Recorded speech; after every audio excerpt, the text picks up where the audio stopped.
Dictatorship किस बात की है? क्यों डिक्टेटरशिप? क्योंकि भयंकर चोरी हो रही है। जो स्मॉल मीडियम बिजनेसेस हैं, छोटे व्यापारी हैं, उनसे चोरी हो रही है, किसान हैं, उनसे चोरी हो रही है, और जो आम जनता है उनके जेब में से चोरी हो रही है। पेट्रोल डीजल के दाम बढ़ते जाते हैं और जो हिंदुस्तान की आवाज है उसको कुचला जा रहा है। राहुल गांधी जी ने आज कहा भयंकर चोरी हो रही है देश में, भयंकर चोरी हो रही है, एमएसएमई से चोरी हो रही है, किसानों से चोरी हो रही है, बाकी सभी वर्गों से चोरी हो रही है, करप्शन हो रहा है। राहुल गांधी जी, एक अनसॉलिसिटेड एडवाइस है जो पूरा का पूरा परिवार, मां, बेटे, दामाद, तो सारे लोग चोरी के इल्जाम पर सुप्रीम कोर्ट से बेल पे बाहर हो, वो चोरी दिन में 5 बार नहीं करना चाहिए। पूरा का पूरा परिवार साहब बेल पे बाहर है, मां भी बेल पे बाहर, बेटा भी बेल पे बाहर, दामाद जी भी बेल पे बाहर, और दिन में 4 बार चोरी बोलते हैं। दिन में 4 बार पीसी करके चोरी करने से अच्छा है अपने गिरेबान में झांक करके सोचिए कि किस प्रकार से लूटने का काम इस परिवार ने देश का किया है। अब लूटने को मिल नहीं रहा है तो पीसी कर करके भ्रम फैला रहे हैं। भारतीय जनता पार्टी स्पष्ट रूप से मानती है कि जो दुखद घटनाएं होती है उसमें कभी भी राजनीतिक रोटी किसी को सेकना नहीं चाहिए। मगर आज हमें विवश होना पड़ा है ये प्रेस कॉन्फ्रेंस करने के लिए, क्योंकि कुछ मुहूर्त पहले हमने विपक्ष के राहुल गांधी जी के प्रेस कॉन्फ्रेंस को सुना, और जो भ्रमजाल फैलाने की कोशिश राहुल गांधी कर रहे हैं, जो वो सदैव करते हैं, उस भ्रमजाल को तोड़ना हमारा कर्तव्य है, हमारा फर्ज है। मित्रों, लखीमपुर खेरी के विषय में 3 दिन से हम सब न्यूज के माध्यम से देख रहे हैं। लखीमपुर खीरी में जो कुछ भी हुआ है वो दुखद है। आई रिपीट, लखीमपुर खीरी में जो कुछ भी हुआ है वो दुखद है। हमने उसके पश्चात देखा है कि चाहे किसान संगठन हो, चाहे प्रशासन, दोनों ने मिलकर बातचीत की, दोनों के बीच में समन्वय हुआ, दोनों ने बातचीत करके कुछ निष्कर्ष निकाले। किसान संगठन और प्रशासन के बीच बातचीत होने के बाद मुख्यतः जो निष्कर्ष था वह निष्कर्ष था एक निष्पक्ष जांच का, इंपार्शियल प्रोब हो, एक जांच हो, एक कमिटी गठित की जाए। और दोनों ही पक्षों ने मिलकर के प्रेस कॉन्फ्रेंस भी किया और देश को संबोधित किया और कहा कि हिंसा आगे नहीं बढ़नी चाहिए और जांच होगी। जांच के प्रोसेस को हम देख रहे हैं, टीवी के माध्यम से आरंभ होना है। और मुझे लगता है कि हम सब की, चाहे हम राजनीतिक दल के, चाहे हम किसी संस्था के सदस्य क्यों न हो, हमारा मुख्य कर्तव्य होता है कि जब एक निष्पक्ष जांच होना हो या निष्पक्ष जांच चल रही हो, उस समय हम गैर जिम्मेदाराना टिप्पणी, बयान या इस प्रकार के बयानबाजी ना करें जिससे पक्षपात होता हो, जिससे न्याय नहीं होता हो।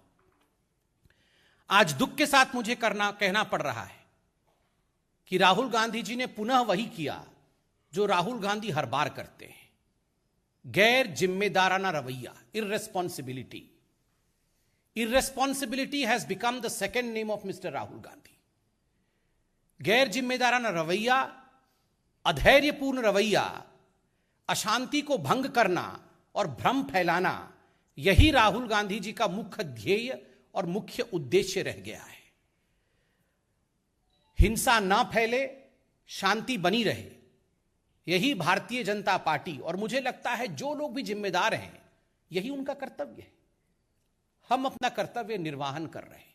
किसी भी कीमत पे हम प्रोवोक ना करें, हम लोगों को भड़काएं ना, हिंसा ना फैले और देश में, उत्तर प्रदेश में हर स्थान पे शांति बनी रहे। मगर किसी भी कीमत पे भड़काया जाए, हिंसा फैलाया जाए, भ्रमजाल बुना जाए, यह कोशिश कांग्रेस पार्टी और राहुल गांधी की रही है। आज हमने उनके प्रेस कॉन्फ्रेंस में सुना और देखा भी कि राहुल गांधी जी ने पोस्टमार्टम के ऊपर सवाल उठा दिए। आज मैं इस मंच से पूछना चाहता हूं, is mister Rahul Gandhi a medical expert? वो फॉरेंसिक मेडिकल एक्सपर्ट है क्या Rahul Gandhi? Did he conduct the postmortem? तो पोस्टमार्टम पे अगर किसी ने सवाल नहीं उठाए, किसी ने इस पर उंगली नहीं उठाई, तो who is mister Rahul Gandhi to question the expert bodies opinion? एक एक्सपर्ट बॉडी है जिन्होंने इसी विषय पे अध्ययन किया हुआ है, पढ़े लिखे लोग हैं, वो डॉक्टर हैं, उन्होंने अपने कंक्लूजन को दिया है एक साइंटिफिक प्रोसेस के बाद। उस विषय पर भ्रम फैला देना और कहीं ना कहीं इस विषय पे एक अशांत वातावरण बन जाए, उसके लिए प्रयास करना, यह आज स्पष्ट रूप से राहुल गांधी जी के प्रेस कॉन्फ्रेंस से दिख रहा था। इसमें कोई दो मत नहीं है कि जहां तक राहुल गांधी और गांधी परिवार का सवाल है, इस परिवार का किसानों से, व्यापारियों से, हिंदुस्तान के अन्य वर्ग से कोई लेना देना नहीं है। गांधी परिवार का किसी से लेना देना है तो मैं तो कहूंगा कांग्रेस से भी लेना देना नहीं है। गांधी परिवार का केवल और केवल अपने परिवार से ही लेना देना है। अपनी परिवार की साख बची रहे, परिवार की नैया ना डूबे। अभी हमने देखा कांग्रेस की नैया की क्या परिस्थिति है, माफ करिएगा, कांग्रेस की नहीं, गांधी परिवार की नैया की क्या परिस्थिति है। खुद उनके लोग, उनके बड़े बड़े नेता कांग्रेस पार्टी के प्रथम परिवार के ऊपर आक्षेप लगा रहे हैं, राहुल गांधी जी के नेतृत्व के ऊपर, कि उनके पार्टी में प्रेसिडेंट नहीं है, इन विषयों को लेकर आक्षेप लगा रहे हैं, पीसी कर रहे हैं। इस विषय को लेकर अपनी साख कैसे बचाया जाए, अपने परिवार की डूबती हुई नैया को कैसे तारा जाए, कहीं ना कहीं गांधी परिवार और राहुल गांधी को लगा कि यह एक अपॉर्चुनिटी है। लखीमपुर खीरी में जो हुआ उसको एक अपॉर्चुनिटी के रूप में देखना, उसको एक इस रूप में देखना कि उसके माध्यम से वो अपने परिवार के साख को बचा सके, trying to derive political mileage out of a tragic incident, tragic situation is what the Gandhi family is trying to do. ये जो प्रेस कॉन्फ्रेंस आज राहुल गांधी जी ने किया है, ये एक ट्रैजिक सिचुएशन से किस प्रकार से पॉलिटिकल माइलेज लेकर अपने परिवार के साख को बचाया जाए, उसकी कोशिश है। राहुल जी ने आज 4-5 बार अपने प्रेस कॉन्फ्रेंस में डेमोक्रेसी खत्म हो गई है हिंदुस्तान में और डिक्टेटरशिप है, इस विषय में बताया। राहुल जी, आपने तो प्रेस कॉन्फ्रेंस किया, हर बार आप प्रेस कॉन्फ्रेंस करते हैं। आज आपने प्रेस कॉन्फ्रेंस किया, किसी भारतीय जनता पार्टी के कार्यकर्ता ने टमाटर फेंके क्या? किसी ने टमाटर फेंका? या कोई आपके घर के सामने जाके धरना प्रदर्शन करता है? कोई नहीं करता है। किसने किस पे टमाटर फेंके? जब कपिल सिब्बल जी ने प्रेस कॉन्फ्रेंस किया तो कांग्रेस के कार्यकर्ता राहुल गांधी जी के भड़काने पर उनके घर में जाके उनका कार तोड़ते हैं, उनकी खिड़कियां तोड़ देते हैं, उन पे टमाटर फेंकते हैं। ये डेमोक्रेसी है? Is this democracy? Rahul Gandhi ji, देश में डेमोक्रेसी मौजूद है, तभी आप प्रेस कॉन्फ्रेंस करके नरेंद्र मोदी जी और भारतीय जनता पार्टी को अनर्गल सुनाते हैं, अनर्गल बातें करते हैं। आपका अधिकार है, करिए। आप गाली भी देते हैं प्रधानमंत्री को, इससे ज्यादा गाली किसी भी प्रधानमंत्री को पूरे विश्व में नहीं पड़ी है। आप वो काम करते हैं, फिर भी हमने कभी आपत्ति नहीं जताई। आप कोर्ट में जाकर कान पकड़कर क्षमा भी मांगते हैं झूठ बोलने के लिए, फिर भी हमने आपत्ति नहीं जताई। मगर कपिल सिब्बल जी ने एक प्रेस कॉन्फ्रेंस क्या कर दिया आपके विषय में और पूछ लिया कि कौन प्रेसिडेंट है पार्टी का, तो आप टमाटर फेंकते हैं। वो कहां की डेमोक्रेसी है? इस पर जवाब दीजिए। राहुल गांधी जी ने आज कहा भयंकर चोरी हो रही है देश में, भयंकर चोरी हो रही है, एमएसएमई से चोरी हो रही है, किसानों से चोरी हो रही है, बाकी सभी वर्गों से चोरी हो रही है, करप्शन हो रहा है। राहुल गांधी जी, एक अनसॉलिसिटेड एडवाइस है जो पूरा का पूरा परिवार, मां, बेटे, दामाद, जो सारे लोग चोरी के इल्जाम पर सुप्रीम कोर्ट से बेल पे बाहर हो, वो चोरी दिन में 5 बार नहीं करना चाहिए। पूरा का पूरा परिवार साहब बेल पे बाहर है, मां भी बेल पे बाहर, बेटा भी बेल पे बाहर, दामाद जी भी बेल पे बाहर, और दिन में 4 बार चोरी बोलते हैं। दिन में 4 बार पीसी करके चोरी करने से अच्छा है अपने गिरेबान में झांक करके सोचिए कि किस प्रकार से लूटने का काम इस परिवार ने देश का किया है। अब लूटने को मिल नहीं रहा है तो पीसी कर करके भ्रम फैला रहे हैं। लैंड एक्विजिशन भी 4 बार आज राहुल गांधी ने अपने प्रेस कॉन्फ्रेंस में बोला है कि लैंड एक्विजिशन। परसों से मैं टीवी चैनल ऑन कर रहा हूं तो मैं एक ही व्यक्ति को देख रहा हूं, रॉबर्ट वाड्रा। वाड्रा जी सुबह से शाम तक ज्ञान दे रहे हैं देश को कि लैंड एक्विजिशन क्या होता है, किसानों के पास कितनी जमीन होनी चाहिए, कितनी जमीन होने से किसान आगे बढ़ सकता है। ये रॉबर्ट जी अब ज्ञान देंगे किसानी के ऊपर।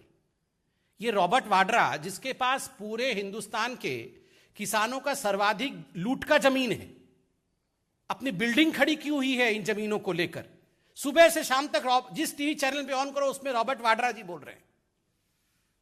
ये कंपटीशन चल रहा है राहुल गांधी और रॉबर्ट वाड्रा में कि कांग्रेस किसका आधिपत्य के अंतर्गत आएगा, कौन कांग्रेस का अध्यक्ष बनेगा। 3 दिन बाद राहुल गांधी आए हैं, 3 दिन से रॉबर्ट वाड्रा निकले हुए थे और लैंड एक्विजिशन के बारे में आज राहुल गांधी बता रहे हैं। राहुल जी पहले फोन करके आप रॉबर्ट जी से पूछिए लैंड एक्विजिशन क्या होता है, पूरा वो बताएंगे। राहुल जी, एक सवाल आज भारतीय जनता पार्टी आपसे पूछ रही है। ये जो चयनात्मक राजनीति आप करते हैं, सिलेक्टिव राजनीति आप करते हैं, हमने टीवी के माध्यम से देखा हनुमानगढ़, ये तो राजस्थान में, हनुमानगढ़ में धान की खरीदी के लिए जो किसान प्रशासन के सामने गए थे, उन किसानों के ऊपर बर्बरता पूर्वक लाठीचार्ज करके, उनके सर को फोड़ करके, उनको हताहत करके आज अस्पताल में वो किसान भर्ती है। एक भी फोन कॉल आपने गहलोत जी को किया है? एक भी फोन कॉल? ठीक है, आप अन्य राज्यों में जाना चाहते हैं, वो अलग विषय है। आप कह रहे हैं कि आप लखीमपुर खेरी जाना चाहते हैं, इस विषय में उत्तर प्रदेश की सरकार ने अभी आदरणीय सिद्धार्थनाथ सिंह जी ने प्रेस कॉन्फ्रेंस करके सारी तकनीकी डिटेल बताया है। मगर आप बताइए, आप हनुमानगढ़ में एक फोन करके जो वहां के किसान भर्ती है उनके विषय में चिंता किया क्या? सिस्टमिक अटैक ऑन फार्मर्स, आज बहुत बार राहुल गांधी जी ने किसानों को लेकर सिस्टमिक अटैक के विषय को बताया है कि सिस्टमिक अटैक ऑन फार्मर्स हो रहा है। Rahul ji, systemic attack on farmers क्या होता है? स्वामीनाथन जी, प्रोफेसर स्वामीनाथन, MS स्वामीनाथन, ये तो किसी पॉलिटिकल पार्टी के नहीं है। स्वामीनाथन कमेटी कब बनी थी? स्वामीनाथन कमेटी की रिकमेंडेशंस किस वर्ष में आई थी? 8 वर्षों तक स्वामीनाथन कमेटी के रिपोर्ट के ऊपर आलती पालती मार के कौन सी पार्टी बैठी हुई थी? यूपीए की सरकार 8 वर्षों तक आलती पालती मार करके स्वामीनाथन कमेटी के रिपोर्ट के ऊपर बैठी रही, उसे इंप्लीमेंट नहीं करवाया। चाहे वो MSP का विषय हो, चाहे 201 अन्य जो रिफॉर्म्स है, एग्रीकल्चरल रिफॉर्म्स, उसका विषय हो, उस पर कुछ नहीं किया। And you talk of systemic attack on the farmers. अगर 70 वर्षों में जब आपकी सरकार प्रत्यक्ष या परोक्ष रूप से थी, कोएलिशन के रूप में या अधिकांश मेजॉरिटी के रूप में, अगर आपने किसानों के लिए सब कुछ कर दिया होता तो आज एक भी प्रोटेस्ट नहीं होता। यहां मेरे रिपोर्टर बंधु बैठे हैं और आपको तो मैं सलाम करूंगा। एक रिपोर्टर की भी मृत्यु हुई। कैसी परिस्थितियों में आप लोग जाते हैं, अपने जान को जोखिम में डाल करके आप लोकतंत्र को बचाने की कोशिश करते हैं। और वही राहुल गांधी रिपोर्टरों से आज कह रहे थे आप लोग अपना कर्तव्य नहीं करते हैं, आप लोग काम नहीं करते। EVM काम नहीं कर रहा, इलेक्शन कमीशन काम नहीं कर रहा, सुप्रीम कोर्ट काम नहीं कर रहा, रिपोर्टर काम नहीं कर रहे हैं, देश की सरकार काम केवल राहुल गांधी कर रहे हैं। ये काम सारा राहुल गांधी कर रहे हैं और कोई काम नहीं कर रहा है।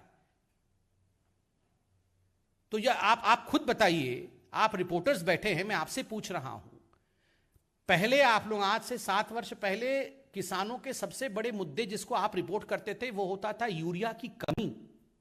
यूरिया की कमी के लिए किसानों के ऊपर लाठी डंडे भांजना, उनके ऊपर अत्याचार करना, ये आम बात होती थी। मगर आज आप देखिए, कहीं भी यूरिया की कमी के कारण लाठीचार्ज होता है, कहीं भी यूरिया की कमी है। ये छोटा विषय नहीं है। 1.5 लाख करोड़ से अधिक रुपए किसान सम्मान निधि के माध्यम से छोटे मझौले किसान, राहुल गांधी जी के लिए 2000 रुपए छोटी बात होगी, वो तो कॉफी पी जाते होंगे। मगर आप पूछिए एक साधारण व्यक्ति से कि 2000 रुपए जब उसके अकाउंट में डायरेक्ट बेनिफिट ट्रांसफर के माध्यम से आता है तो उसके जीवन में परिवर्तन आता है, वो बीज खरीद सकता है। सिंचाई की क्या परिस्थिति है, फसल बीमा योजना की क्या परिस्थिति है, 1.5 गुना MSP, ये सारे विषय किसने किया? ये सिस्टमिक अटैक ऑन जो फार्मर्स आप बता रहे हैं, सिस्टमिक अपलिफ्टमेंट ऑफ फार्मर्स हुआ है।